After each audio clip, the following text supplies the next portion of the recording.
Bonjour et bienvenue pour cette 6e vidéo du chapitre sur l'intégration.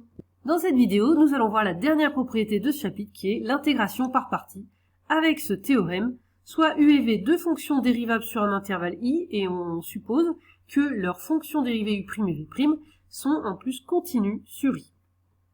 On a alors la propriété suivante, pour tout réel A et B de I, l'intégrale de A à B de U'V, donc U' de x, V de x dx, est égale à donc la valeur entre crochets de U de x, V de x entre A et B, moins l'intégrale de A à B de UV', donc U de x, V' de x dx. Cette formule un peu technique, on va l'utiliser seulement dans certaines situations. On va voir quand est-ce que c'est approprié. Et puis parfois dans les exercices, ce sera directement écrit en utilisant une intégration par partie. Donc là évidemment, vous saurez qu'il faut l'utiliser. On l'utilise lorsque, déjà, on ne connaît pas de primitive de la fonction sous l'intégrale au départ. Parce que si on connaît une primitive, on s'embête pas avec ça.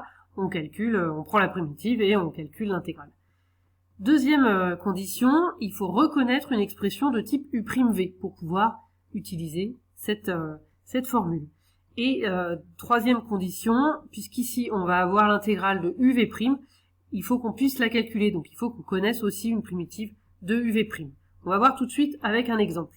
On s'intéresse à l'intégrale de 0 à 2 de x e puissance x dx. Alors, on va déjà voir si on est bien dans les conditions d'application, d'utilisation de la méthode d'intégration par partie.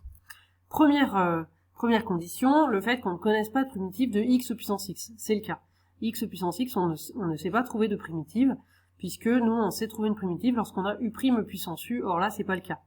X, ça n'est pas la dérivée de x. Donc on a bien cette première condition qui est vérifiée. Ensuite, reconnaître une expression de type U'V. Donc là, c'est à nous de décider entre x et e puissance x, là on n'a que ça de toute façon, lequel va jouer le rôle de U' et lequel va jouer le rôle de V. Alors évidemment, on a le choix, on pourrait dire, mais si on fait le mauvais choix, ça va pas fonctionner après, c'est-à-dire que on aura un UV' dont on ne connaîtra pas une primitive. Donc ça peut arriver que vous fassiez le mauvais choix, mais c'est pas grave, réessayez dans l'autre sens.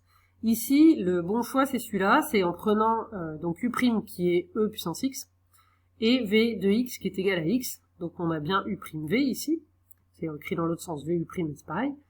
Et dans ce cas, ce qu'il faut regarder, donc, c'est ce que donne UV'. Donc, quand V, c'est x, c'est bien V', la dérivée, c'est 1. Et quand U', c'est e puissance x, une primitive de puissance x, c'est elle-même e puissance x. Donc maintenant, on regarde le produit de ces deux nouvelles fonctions, que j'ai mises en violet là, et en vert. Donc, e puissance x. Alors, troisième condition, donc il faut que ce produit, puisque ça fait 1 fois e puissance x, ça fait e puissance x, il faut que ce produit, on connaisse une primitive. Et c'est le cas. On connaît une primitive de puissance x, donc on va pouvoir appliquer la méthode d'intégration par partie. Donc ici, j'ai bien écrit v de x, u' de x, v' de x, u de x. Je n'ai plus qu'à appliquer ma formule. Donc j'ai bien ici x puissance x, c'est bien du type U'V de i, U'V. Ensuite, entre crochets, je mets donc uv. Donc ici, v c'est x et u c'est u puissance x. Donc je multiplie les deux et je mets ça entre crochets.